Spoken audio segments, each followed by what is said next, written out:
말씀 보겠습니다. 잠언 1장 1절에서 7절 말씀입니다. 같이 읽겠습니다. 다윗의 아들 이스라엘 왕 솔로몬의 잠언이라.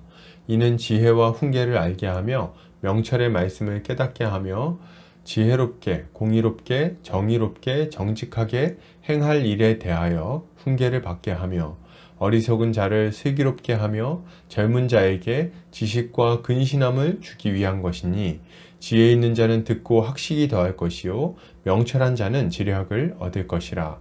잠언과 비유와 지혜 있는 자의 말과 그 오묘한 말을 깨달으리라. 여호와를 경외하는 것이 지식의 근본이거늘 미련한 자는 지혜와 훈계를 멸시하느니라. 아멘. 잠언 1장 1절에서 7절까지 여호와를 경외하는 것이 지식의 근본이거늘, 이런 제목으로 말씀 보도록 하겠습니다.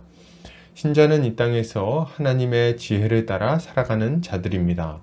그렇기에 신자는 이 땅에서 참된 평강과 만족을 누리면서 살아갈 수 있는 거죠. 오늘 본문을 통해서 이에 대해 함께 살펴보도록 하겠습니다. 오늘 잠언 기자는 이렇게 말합니다. 다윗의 아들 이스라엘 왕 솔로몬의 잠언이라. 이는 지혜와 훈계를 알게 하며 명철의 말씀을 깨닫게 하며 지혜롭게 공의롭게 정의롭게 정직하게 행할 일에 대하여 훈계를 받게 하며. 잠언 기자는 이 잠언을 기록한 이유를 설명합니다. 잠언은 지혜와 훈계를 알게 하며 명철의 말씀을 깨닫게 하고 지혜롭게 또 공의롭게 정의롭게 또 정직하게 행할 일에 대하여 훈계를 받게 하는 거죠.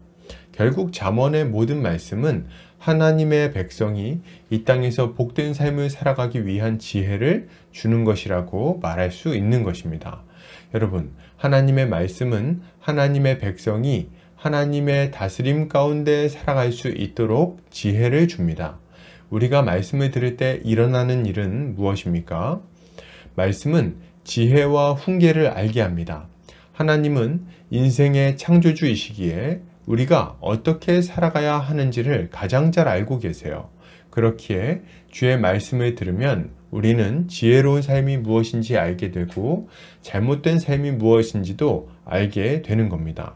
말씀은 우리를 공의롭고 정의롭고 정직하게 살도록 훈계합니다. 그 결과는 뭐예요? 어리석은 길로 가서 무익한 고통을 당하거나 멸망당하는 일이 없도록 지켜주는 것입니다. 마치 부모가 아이를 훈계하여 보호하고 양육하듯이 하나님의 말씀은 우리를 세상의 악하고 어리석은 가르침으로부터 보호하고 양육해 줍니다. 그러므로 여러분, 우리는 하나님의 말씀을 마음에 두어야 할 것입니다. 이 말씀으로 훈계를 받으며 하나님의 지혜를 따라서 살아가야 됩니다. 이렇게 할 때 우리는 세상의 위협을 피해서 가장 복된 길로 걸어갈 수 있을 것입니다. 계속해서 보겠습니다. 잠언 기자는 이렇게 말합니다. 어리석은 자를 슬기롭게 하며 젊은 자에게 지식과 근신함을 주기 위한 것이니 지혜 있는 자는 듣고 학식이 더할 것이요 명철한 자는 지략을 얻을 것이라. 잠언과 비유와 지혜 있는 자의 말과 그 오묘한 말을 깨달으리라. 잠언 기자는 잠언을 들은 어리석은 자는 슬기롭게 될 것이고 젊은 자는 지식과 근신함을 얻을 것이라고 말합니다. 그리고 지혜로운 자는 학식이 더하게 될 것이고 명철한 자는 지략을 얻을 것이라고 말하죠. 이것은 잠언의 말씀이 하나님의 백성을 하나님의 뜻에 순종하며 지혜롭게 살아가는 온전한 자로 만들어준다고 말하고 있는 것입니다. 여러분, 하나님의 말씀은 하나님의 백성을 지혜롭고 온전하게 만들어줍니다.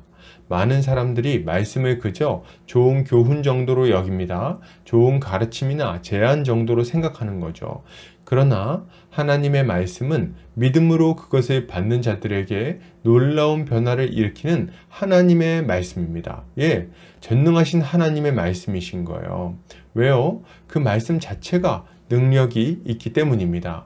우리가 하나님의 말씀을 들을 때 진리의 영이신 성령께서 그 말씀을 깨닫게 하실 뿐 아니라 그 말씀을 지킬 수 있는 능력까지도 주십니다.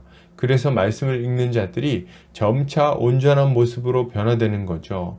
말씀은 살았고 운동력이 있어서 홍과 영과 및 골수를 찔러 쪼개기까지 합니다. 무슨 말입니까? 말씀을 들을 때 우리의 우둔한 마음, 완고한 마음이 깨집니다.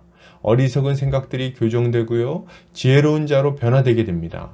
그리고 잘못된 길을 미워하고 싫어하게 만들어서 실제로 거룩한 삶과 지혜로운 삶을 추구하도록 만들어주는 거예요. 한마디로 말씀은 하나님의 백성으로 하여금 예수 그리스도를 닮아가도록 바꾸는 능력을 가지고 있는 것입니다. 그러므로 여러분, 우리는 하나님의 말씀을 들어야 됩니다. 자주 듣고 묵상하고 믿음으로 받아야 되는 거죠. 이렇게 할 때 말씀은 우리의 완고한 마음을 무너뜨리고 점차 부드러운 마음으로 바꾸어 주셔서 우리를 하나님께 순종하는 거룩한 자로 바꾸어 주실 것입니다. 계속해서 보겠습니다. 잠언 기자는 이렇게 말합니다.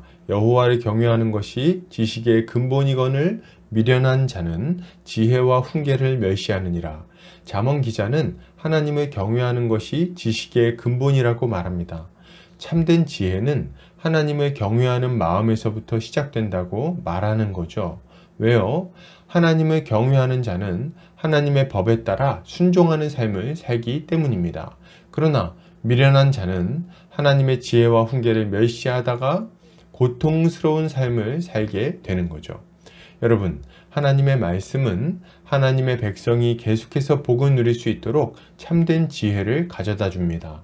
우리는 세상을 살아가면서 여러 가지 좋은 말들을 듣고 살아갑니다. 어떤 가르침들은 정말 설득력이 있어서 참된 지혜처럼 느껴지기도 해요. 그러나 이런 가르침들은 사람의 가르침이요, 세상의 원리에 따라 주어진 가짜 진리라고 말할 수 있습니다. 참된 지혜는 사람의 이성이나 감성에서 나오지 않습니다. 경험에서 나오는 것도 아니에요. 왜요? 이 세상과 사람은 모두 아담의 타락 이후로 심각하게 왜곡되어 있기 때문입니다. 세상은 결코 만물을 객관적으로 보거나 올바른 방식으로 이해할 수 없습니다. 왜요? 만물의 창조주이신 하나님을 인정하지 않기 때문에 그래요.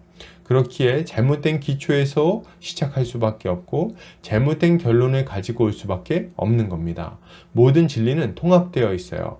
온 우주의 창조주이신 하나님을 부정하면서 피조물인 우리가 어떻게 살아야 하는지에 대해서 일관되고 올바른 가르침을 준다는 것은 불가능한 일입니다. 그러므로 여러분, 우리는 이런 어리석은 세상의 가르침을 따르는 것을 멈춰야 됩니다. 그리고 참된 진리 되신 예수 그리스도에게로 나아가 지혜를 얻어야 되는 거예요. 하나님을 경외하는 마음으로 하나님의 뜻에 귀를 기울여야 하겠습니다. 이렇게 할 때 우리는 비로소 참된 지혜와 올바른 삶의 방향을 얻을 수 있게 될 것입니다. 결론을 드립니다. 여러분, 이 땅에서 참된 진리를 얻어서 복된 삶을 살기 위해서는 진리 되신 예수 그리스도를 믿고 하나님의 말씀에 순종하는 삶을 살아야 하겠습니다. 하나님을 경외하는 것이야말로 진리의 근본이 되는 것입니다. 이번 한 주간도 주의 말씀을 따라 순종하며 승리하는 성도님들 되시기를 주의 이름으로 축복합니다.